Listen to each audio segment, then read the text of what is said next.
Hi, my name's Eva, and I'm a recent high school graduate starting college in the fall. Recently, I made a college decision reaction video, and I've had a lot of requests for me to make a stats video. So I thought today I'd make sort of an advice stats about college application video. So I applied to 10 schools. I applied to MIT, Stanford, Harvard, Princeton, Yale, Caltech, Brown, the Rhode Island School of Design, UChicago, and the University of Washington. So if you want to see my reaction to finding out all those decisions, you can click over to my reaction video and then come back here for my stats. So from that video, you'll see that I was accepted at Princeton, Yale, Stanford, Brown, Caltech, the Rhode Island School of Design, and the University of Washington. In that video, you'll also see that I was waitlisted at MIT and rejected from Harvard and UChicago. And then in that video, you'll also see that on May 1st, I committed to Princeton. But I have a surprise that I did not include in my reaction video, which is I got into MIT. I found out May 10th, and I had about 2 weeks to do a ton of research about the two schools, and I made spreadsheets and pro-cons lists, and ultimately, I decided that, drumroll, I'm going to MIT.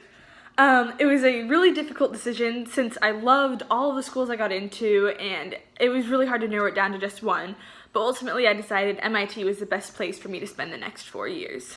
So now I wanted to make this video to give you guys some of my advice and some of my stats, and I have my notes here to make sure I don't miss anything. I didn't want to make just a straightforward stats video because I feel like those can sometimes create sort of a linear mindset where people think that there's only one way to get into a school when there totally is not. So if I were to boil it down to two main pieces of advice, I would say rigor and passion. I know tons of people who had better test scores than me who didn't necessarily get into the same schools, and I think one thing that set me apart as an applicant was the fact that I focused on what I was passionate about, and I created a brand for myself in which I showed my unique sense of self and how I'm going to impact society for the better with my unique identity. So for me, my brand was an artist who loves investigating the intersection of art and science. So going back to my two main points of rigor and passion, my high school schedule was extremely rigorous. I took 19 AP classes, 2 of them were double APs, and I also self-studied for another exam, so overall I ended up taking 22 unique AP exams throughout high school.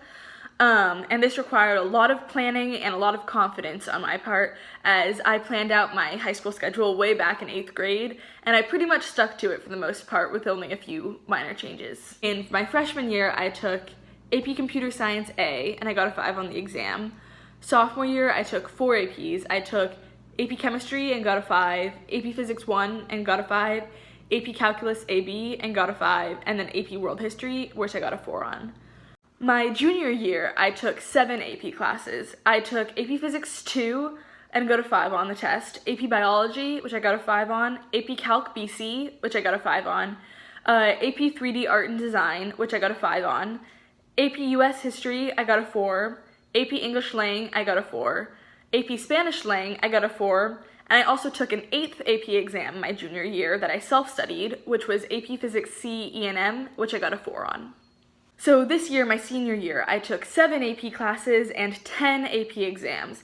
I took AP Physics C Mechanics, AP Statistics, AP Drawing and Painting, AP Art History, AP Comparative Government, which taught both the US government and comparative government AP exams, AP Econ, which also had 2 exams, the micro and macro exam, AP English Lit, and I ended up retaking the AP Physics C E&M test as a self-study test to try to get my 4 from last year up to a 5. I'll find out really soon about those, and I might make a AP score reaction video, so leave a comment down below if you'd like me to make one of those videos, and I might do that. So my high school schedule was definitely rigorous, but going back to my main idea of passion, I made sure to focus on what I loved doing. So by junior year, I found that I really loved AP 3D art, so I would prioritize my time and spend hours working on art projects, and I absolutely loved it. And I actually ended up writing my common application essay about losing track of time working on art projects and approaching those projects from a scientific perspective. And I actually ended up submitting an art portfolio to almost all of the colleges that I applied to. And the ones that accepted me, many of them sent me letters saying what they liked about my application, and most of those colleges that sent me letters said that they really loved my art, and I thought that was really cool and really nice of them to do. So if you're interested in actually seeing my portfolio that I submitted to colleges, I might make a portfolio video as well, so you can comment down below and let me know if you'd be interested in that, like my RISD or Yale portfolios. So going back to my main idea of rigor, you don't necessarily have to take 22 AP exams like I did. You just have to find something that you absolutely love and challenge yourself to take that passion to the next level by investing hours and hours of time into that one thing. So I think I definitely showed my passion for science by doing a summer program last summer called SSP, or the Summer Science Program, where I worked with 35 other peers on an astrophysics research project. I had a blast at SSP, and I highly, highly, highly recommend it. The link to SSP is in the description below. And I also had a few other STEM activities and extracurriculars that I was involved in, but I'll talk about those in a little bit. So in terms of standardized tests, I took the SAT once. I took it in the summer before my junior year of high school, and I got a 1550 with a 790 math, 760 critical reading writing. I used Khan Academy to study for the SAT. I took about 9 full-length practice exams before my actual exam, and I definitely recommend using Khan Academy to study because they make it really clear and straightforward, and they also make it fun because they have like points and stuff. For my subject tests, I took the physics subject test, SAT subject test, in the May of my junior year after taking AP Physics 2, and I got an 800 on that. And I took the Math 2 subject test in December of my sophomore year. I ended up getting a 740 then, but immediately retook it in January of my sophomore year, and I got an 800.